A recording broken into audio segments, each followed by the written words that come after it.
Hello everyone, welcome back to your favorite channel Learn with Javed।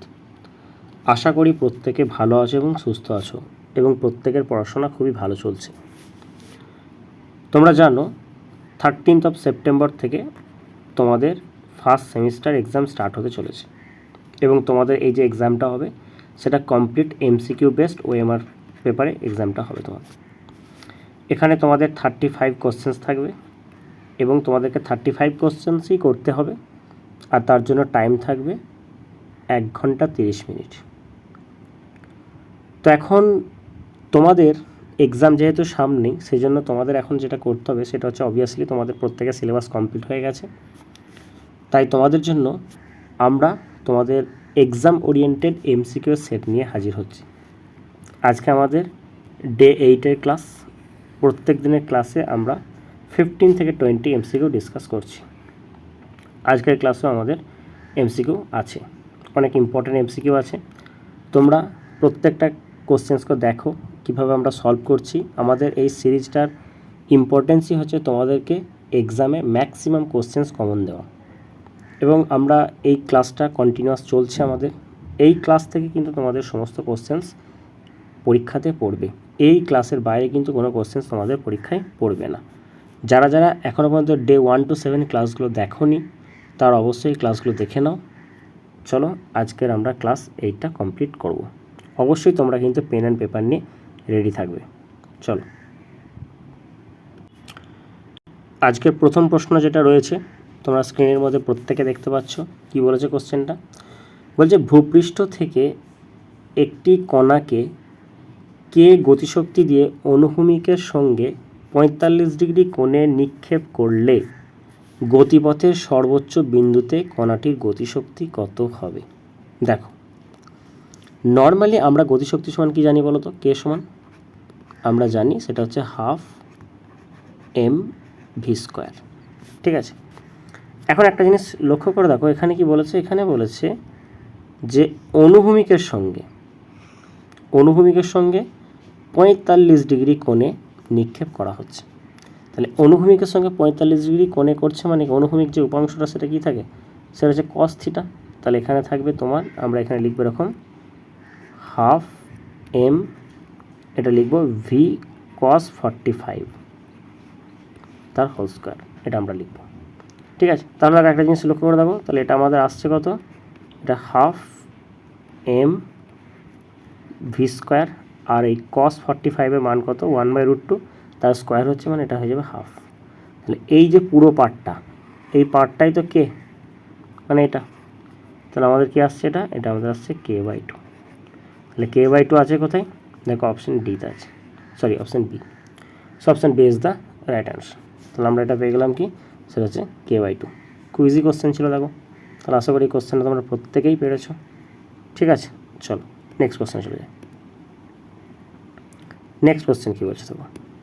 এই কোশ্চেনটা বলছে ভূমির সাপেক্ষে নৌকার বেগ হচ্ছে 3i + 4j। এটা বলছে, এটা হচ্ছে ভূমির সাপেক্ষে নৌকার বেগ, আর ভূমির সাপেক্ষে স্রোতের বেগটা বলে দিয়েছে এটা। এখন স্রোতের সাপেক্ষে নৌকার বেগটা কত হবে সেটা আমাকে বের করতে হবে। বেশ ভালো করে শোনো। এখন দেখো আমরা দেখতে পাচ্ছি ভূমির সাপেক্ষে নৌকার বেগ, তাহলে v বলছি বোট, তার বেগটা কত? সেটা হচ্ছে 3i + 4j। আর স্রোত যেটা আছে স্ট্রিম v বলছি, তার বেগটা হচ্ছে -3i - 4j। তাহলে আমাকে স্রোতের সাপেক্ষে নৌকার বেগ v(s)b এটা বের করতে হবে। এটা মানে কি? এটা মানে হচ্ছে vv - vs। ভেক্টর সাইন দিয়ে দাও, এই তো। তাহলে এটা এখানে তুমি ভেক্টর সাইন দেবে। তাহলে আমাদের এটা আসছে কত? 3i + 4j মাইনাস, অলরেডি এখানে একটা মাইনাস যদি কমন নিয়ে তাহলে প্লাস হয়ে যাবে, +3i + 4j। তাহলে এটা আমাদের কত আসছে? এটা আমাদের আসছে 6i + 8j। তাহলে 6i + 8j কোথায় আছে? অপশন সি আছে। So option C is the right answer. Okay, আশা করি এই কোশ্চেনটা তোমরা প্রত্যেকে বুঝতে পেরেছ। চলো তারপরে প্রশ্ন চলে আসি। এই কোশ্চেনটা কি বলছে? এই কোশ্চেনটাই বলছে যে নিম্নলিখিত বিবৃতির মধ্যে কোনটি সত্য? ঠিক আছে, ভেক্টরের বিয়োগের ক্ষেত্রে বিনিময় নিয়ম প্রযোজ্য, এটা বলছে। তারপরে বলছে এ ক্রস এ সমান 0।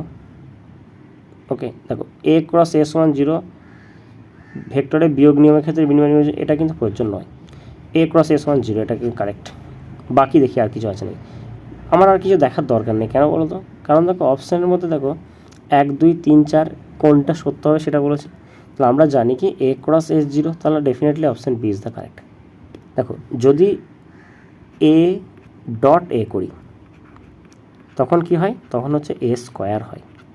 কিন্তু এ ক্রস এ করলে দুটো সেম ভেক্টরের ক্রস প্রোডাক্ট করলে 0 হয়। কেন বলো তো? কারণ তাদের মধ্যবর্তী যে অ্যাঙ্গেলটা সেটা কত? সেটা হচ্ছে 0 ডিগ্রি।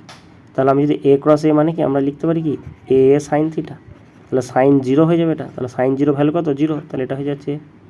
কিন্তু তুমি এইটার ক্ষেত্রে দেখো তো এটা স্কোয়ার কেন হচ্ছে? কারণ এটা মানে হচ্ছে এ কস থিটা, তাহলে কস থিটা কস 0 ভ্যালু কত? কস 0 ভ্যালু হচ্ছে 1, তাহলে সেই জন্য এটা হচ্ছে এ স্কোয়ার।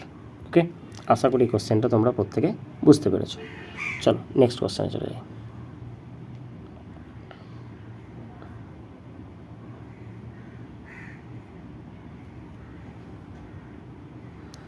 এই দেখো একটা কোশ্চেন আছে, এই কোশ্চেনটা কি বলছে? এটা বলে দিচ্ছে এ ভেক্টর সমান i j k, B vector সমান 2i minus j plus k, আর সি ভেক্টর সমান এটা দিয়ে দিয়েছে। দিয়ে তোমাকে বলেছে যে C dot A cross B এর মান কত। তাহলে এক কাজ করো, প্রথমে তুমি এ ক্রস বিটা বের করো। তাহলে এ ক্রস বিটা বের করছি প্রথমে, তারপর যেটা বেরোবে তার সাথে আমি ডট প্রোডাক্ট করে দেবো। বেশ, দেখো এ ক্রস বি করবো। তাহলে প্রথমে এটা আই লিখছি, এটা জে, আর এটা হচ্ছে কি? তাহলে এখানে 1 1 মাইনাস 1, এখানে আসছে 2 মাইনাস 1 1। তাহলে এটা ভ্যালুটা কত হবে? দেখো আই নিচ্ছ, তাহলে এটা বাদ যাচ্ছে, তাহলে 1 মাইনাস 1। ওকে, এটা মাইনাস আছে প্লাস হচ্ছে, ভেতরে মাইনাস আছে, প্লাস জে নিচ্ছ, তাহলে জে নিচ্ছ মানে হচ্ছে তোমার কি এইটা বাদ যাবে, তখন -2 -1 এটা হবে, প্লাস কে নিচ্ছ মানে এইটা বাদ যাবে, তখন এটা হচ্ছে -1 -2 এটা আসছে। তাহলে এই দিকটা আসছে তোমার 0, তাহলে এটা হয়ে যাচ্ছে, তাহলে -3j -3k এটা আসছে। বেশ, তারপরে দেখো এবার ডট করছি, তাহলে ডট প্রোডাক্ট করছি, তাহলে A C dot A cross B এটা করছি। সি ভেক্টরটা বসাও, 1/√5 i -2j প্লাস 2k এটা, আর এই দিকে ভ্যালুটা হচ্ছে -3i -3j। এই তো ডটের সময় কী হয় বলো তো? শুধুমাত্র আই জে আর কে এর কম্পোনেন্টগুলো, তাহলে এখানে আয়ের কম্পোনেন্ট নেই মানে তাহলে এটা এই টার্মটা থাকছে না। দেখো 1/√5টাকে আমি বাইরে বের করে দিলাম না, সবেটি থাকবে। তাহলে এটা -2 -3 কত হচ্ছে? +6, +2 -3 -6, তাহলে 6 - 6 মানে 0, তাহলে এটা ভ্যালুটা কত আসছে? 0 আসছে। তাহলে অপশান আছে 0, তাহলে এই ভ্যালুটা হয়ে গেল 0। C dot A cross B হয়ে গেল 0। ওকে, দেখো তিনটে ভেক্টরের এই যে এটা যদি 0 হয় তাহলে এটা কী হয়? এটা হচ্ছে কোপ্লেনার একতলীয় ভেক্টর। ঠিক আছে, আশা করি এটা প্রত্যেকে বুঝতে পেরেছ। সিম্পল কী করলাম, প্রথমে এ ক্রস বিটাকে সেপারেটলি বের করে নিলাম। এ ক্রস বিটাকে আমরা এরকমভাবে সেপারেট প্রথম বের করে নিচ্ছি। তারপরে কি করলাম? তারপরে আমরা ওই এ ক্রস বি এর যে ভ্যালুটা আসছে সেটা একটা ভেক্টর টার্ম আসবে, তাহলে সেই ভেক্টরটাকে আমরা তারপরের যে ভেক্টরটা দিয়েছে তার সাথে আমরা ডট প্রোডাক্ট করে নিলাম। ওকে, চলো নেক্সট কোশ্চেন। তারপরে প্রশ্নে চলে আসি। এই কোশ্চেনটা কী বলেছে দেখো, বলেছে বিনা বাধায় পতনশীল কোনো বস্তুর ক্ষেত্রে অনুভূমিক দিকে ভরবেগ সংরক্ষিত থাকে। ওকে, বিনা বাধায় পতনশীল কোনো বস্তুর ক্ষেত্রে মোট ভরবেগ সংরক্ষিত থাকে, এটা হচ্ছে বিবৃতি, এটা হচ্ছে ব্যাখ্যা। দেখো বিনা বাধায় পতনশীল কোনো বস্তুর ক্ষেত্রে অনুভূমিক দিকে ভরবেগ সংরক্ষিত থাকে, এই বিবৃতিটা সঠিক। কিন্তু বিনা বাধায় পতনশীল কোনো বস্তুর ক্ষেত্রে মোট ভরবেগ সংরক্ষিত থাকে, এইটা কিন্তু এর ব্যাখ্যা নয়। অ্যাকচুয়ালি এটার রিজনটা হচ্ছে কি, যে কোনো একটা বস্তু যখন বিনা বাধায় যখন পড়ছে তখন অনুভূমিক দিকে বস্তুটার উপর কোনো বল ক্রিয়া করে না, যার জন্যে অনুভূমিক দিকে বস্তুটি ভরবেগটা সংরক্ষিত থাকে। তার মানে এটার বিবৃতিটা সঠিক, কিন্তু ব্যাখ্যাটা বা রিজনটা কিন্তু ভুল। তাহলে আমার আনসারটা কোনটা হবে? Option C. দেখো, বিবৃতি সঠিক কিন্তু ব্যাখ্যাটা হচ্ছে সঠিক নয়। অপশান সি হয়ে গেল এটার আমার কারেক্ট অ্যান্সার। ওকে, আশা করি প্রত্যেকটা অ্যাপ্রোচ তোমরা বুঝতে পারছো। চলো নেক্সট কোশ্চেনে চলে যাই। এই কোশ্চেনটা কী বলেছে দেখো, বলেছে ঊর্ধ্বমুখী যাত্রার প্রথম এস সেকেন্ডে একটি রকেট তার ভরের এত অংশ হারালো। এটা মানে কত? এটা মানে হচ্ছে দেখো dm/m। এটা কত? সেটা দিয়েছে 1/40। সঙ্গে সঙ্গে ডেটাটা লিখে নেব। যদি নির্গত গ্যাসের বেগ, তাহলে গ্যাসটা বেরিয়ে যাচ্ছে বাইরের দিকে, u ইকুয়ালস টু কত? -4000 মিটার/সেকেন্ড। তবে রকেটের ত্বরণ কত? আচ্ছা, এই যে এটা এটা এটা প্রথম সেকেন্ড আছে, তার মানে ডিটিটা কত? ডিটিটা হচ্ছে 1 সেকেন্ড। তাহলে আমাদের রিলেশনটা কী ছিল? এ সমান, আমরা রিলেশনটা পড়েছিলাম -u/m ইন্টু dm/dt। এই তো, এই এক্সপ্রেশনটা আমরা জানি। তাহলে সেক্ষেত্রে আমরা কি করব, এখানে একটু সাজিয়ে নিচ্ছি, u/dt সমান হচ্ছে ইন্টু dm/m। প্রত্যেকটা ডেটা এখানে বসাচ্ছি। দেখো বেশ, ইউটা কত? মাইনাস আছে, তাহলে ওটা অলরেডি প্লাস হয়ে যাচ্ছে। তাহলে এটা হলো 4000/ডিটিটা হচ্ছে 1, আর dm/এমটা হচ্ছে 1/40। এটা আসছে, এই জিরো একটা জিরো কাটছে, তাহলে এটা হয়ে গেল আমার 100। তাহলে 100 মিটার/সেকেন্ডের স্কোয়ার, 100 মিটার/সেকেন্ড স্কোয়ার আছে, অপশান বিতে আছে। Option B is the right answer. Okay, কত ইজিলি করতে পারলাম দেখো। তাহলে এই কোশ্চেনটা সলভ করার জন্য আমাকে এই এক্সপ্রেশনটা মনে রাখতে হবে, মানে প্রথম যেটা u/m -u/m ইন্টু dm/dt। ওকে, তাহলে এই এক্সপ্রেশনটা যদি আমরা রকেটের গতি থেকে যদি আমরা বুঝতে পারি, তাহলে আমরা ডেফিনেটলি এই কোশ্চেনটা করতে পারবো। দেখো, আমাদের যে কোশ্চেন্সগুলো পড়বে, সেই কোশ্চেন্সগুলো কিন্তু খুব যে টাফ পড়বে তা নয়। আমাদের যদি 35 কোশ্চেন্স থাকে, আমাদের 35 কোশ্চেনের মধ্যে ম্যাক্সিমাম হয়তো 5 কোশ্চেন এমন থাকবে যেগুলো একটু টাফ থাকবে। বাকি যে 30 যে কোশ্চেন্স থাকবে, এগুলো কিন্তু তোমার ইজি টু মডারেট কোশ্চেন থাকবে ম্যাক্সিমাম ক্ষেত্রে। কারণ যেহেতু এটা তো ফার্স্ট সেমিস্টার, যে এই এক্সামটা তো প্রত্যেকটা স্কুল নিজে থেকে করবে, তো সেক্ষেত্রে বেশিরভাগ স্কুলেই কিন্তু এই প্যাটার্নটা কিন্তু ফলো হবে। তো সেক্ষেত্রে আমাদের কিন্তু টার্গেট রাখতে হবে এই 30 কোশ্চেন্সকে যেন আমরা কোনোরকমভাবে ভুল না করি। তারপরে বাকি যে 5 কোশ্চেনটা সেটা তখন পরে দেখা যাবে, কারণ আমাদের কাছে টাইমটা কিন্তু কম, কারণ 1.5 আওয়ার। এই টাইমটা কিন্তু খুব একটা বেশি টাইম কিন্তু নয় তার জন্য যে প্র্যাকটিস করছে না, বাট যে প্র্যাকটিস করছে তার জন্য কিন্তু এনাফ টাইম।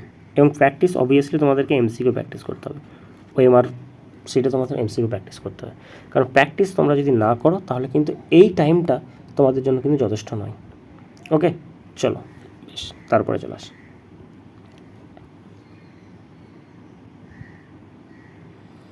নেক্সট কোশ্চেন কী বলছে দাও, এই কোশ্চেনটা কী বলছে, বলছে নততলের উপর একটি ব্লক রাখা আছে, যখন নতিকোণ 60 ডিগ্রি, তখন ব্লকটি পিছলে পড়তে শুরু করে, সেক্ষেত্রে স্থিতঘর্ষণ গুণাঙ্কের মান কত? দেখো, খুব ইজি কোশ্চেন। দেখো, আমরা একটা রিলেশন জানি, সেটা হচ্ছে নতিকোণের সাথে তোমার ঘর্ষণ গুণাঙ্কের, সেটা কি? সেটা মিউ সমান হচ্ছে ট্যান থিটা। দেখো, এই কোশ্চেনটা করার জন্য আমাকে না ছবি আঁকতে হবে না কোনো কিছু করতে হবে, ঠিক আছে? তাহলে এটা সমান কত? ট্যান কত? ট্যান 60। তাহলে ট্যান 60 মান কত? সেটা হচ্ছে √3, আর √3 ভ্যালুটা তো আমরা সবাই জানি 1.732। তাহলে 1.732 আছে, এই তো আছে 1.732। Option B is the right answer. তাহলে এটা করার জন্য না আমাকে এই ডায়াগ্রামটা এইভাবে ড্র করতে হবে, না এখানে বস্তুটা রাখতে হবে, তাকে গড়িয়ে যাচ্ছে কি না, যখন গড়াচ্ছে তার এই কম্পোনেন্ট কত হবে, এই কম্পোনেন্ট কত হবে, এই দিয়ে কত হবে, বা এই দিয়ে কত, কিচ্ছু দরকার নেই। সিম্পলি কোশ্চেনটা হয়ে গেল কোন জায়গা থেকে? এইটা থেকে, যে ঘর্ষণ কোনটা, তার যে ট্যান থিটা, মিউ সমান হয়ে যায় ট্যান থিটা। ওকে, চলো নেক্সট। তারপরে প্রশ্নটা কী বলেছে দেখো, এটা বলেছে যে সমভরের দুটি কণা বৃত্তাকার পথে আবর্তন করছে। আচ্ছা, ঠিক আছে। পথ দুটির ব্যাসার্ধের অনুপাত। ওকে, দেখো এ একটা বৃত্তাকার পথ আছে, এ একটা বৃত্তাকার পথ আছে। এখন এর ব্যাসার্ধটা ধরো মনে করো R1, এরটা ধরো মনে করো R2। ব্যাসার্ধের অনুপাতটা দিয়ে দিয়েছে কত, সেটা হচ্ছে 1:2। কণা দুটির ক্ষেত্রে অভিকেন্দ্র বলের মান সমান হলে তাদের বেগের অনুপাত কত? খুব সিম্পল। তাহলে এর অভিকেন্দ্র বলটা কত? mv²/r1, এটা। এখন দুটোর গতিবেগ, তাহলে এটা v1 বলতে পারি। এটা কত? mv²/r2। এই তো দুটোর ক্ষেত্রে এই মান দুটো কী বলেছে? সমান বলেছে। তাহলে কাটছে, তাহলে আমরা এখানে কি পেয়ে যাচ্ছি? v1/v2 এটা সমান √r1/r2। তাহলে এটা সমান কত হচ্ছে? √1/2, কারণ r1:r2 মানে কত? 1:2। তাহলে এটা হয়ে যাচ্ছে কত? 1:√2। 1:√2 আছে, অপশান এ দিয়ে আছে। তাহলে অপশান এ হয়ে গেল এটা আমার কারেক্ট আনসার। ওকে, এটা আশা করি তোমরা প্রত্যেকেই বুঝতে পেরেছো। চলো, তো আজকের ক্লাসটা আমরা এখানেই শেষ করলাম। আজকের ক্লাসে খুব বেশি কোশ্চেন্স আমরা প্র্যাকটিস করলাম না, আমরা 10টা কোশ্চেন প্র্যাকটিস করলাম। তো ভিডিওটা যারা প্রথম থেকে শেষ পর্যন্ত দেখলে তাদেরকে অসংখ্য ধন্যবাদ। এবং তোমরা অবশ্যই আমাদের যে ডে 1 থেকে ডে 8 পর্যন্ত যে ক্লাসগুলো আমরা করিয়েছি সেই ক্লাসগুলো তোমরা অবশ্যই দেখো। এছাড়া আমাদের কনসেপ্টের যে ক্লাসগুলো আছে, যদি তোমাদের কোনো জায়গাতে কনসেপ্টের ডাউট থাকে সেই কনসেপ্টের ক্লাসগুলো দেখো, তারও কিন্তু প্লেলিস্ট করা আছে। তোমরা চ্যানেলে যাও, এবং সবথেকে বড় কথা হচ্ছে আমি এই ভিডিও ডেসক্রিপশনে তোমাদেরকে এই ক্লাসগুলোর সমস্ত লিঙ্ক আমি দিয়ে দিচ্ছি। এবং এই ক্লাসের যে পিডিএফ, সেই পিডিএফ তোমরা পেয়ে যাবে আমাদের টেলিগ্রাম চ্যানেলে। টেলিগ্রাম চ্যানেলের লিঙ্কটাও আমি ভিডিও ডেসক্রিপশনে দিয়ে দিচ্ছি, তোমরা অবশ্যই টেলিগ্রাম চ্যানেলে জয়েন হয়ে যাও। এবং এই ক্লাসটা যখন তোমরা করলে অবশ্যই পেন অ্যান্ড পেপার ইউজ করে করলে। প্রত্যেকটা কোশ্চেন্স তোমাদেরকে যেভাবে আমি সলভ করালাম, কোশ্চেন্সগুলো আশা করি তোমরা প্রত্যেকেই খাতাতে কিন্তু এইভাবেই টুকে নিয়েছো। তো চলো, তোমাদের সাথে আবার একটি ছোট্ট ক্লাস নিয়ে আবার হাজির হব নেক্সট ক্লাসে। আবার তোমাদের এই ধরনের এমসিকিউ প্র্যাকটিস আমরা কোশ্চেন্স নিয়ে আসবো। Thank you.